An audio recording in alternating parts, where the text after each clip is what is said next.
তো আবেদনে করছে, এসপি মহোদয় তো অর্ডার করে নাই।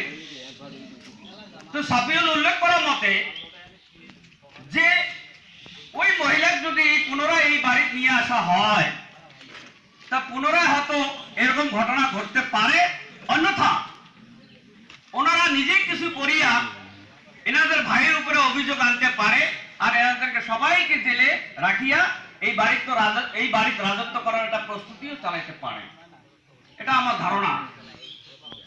সেই জন্যে আমার তার উপরেও আমি একটা আপনাদের জড়িয়েতে, মিডিয়া আছে না নাই আমি জানি না,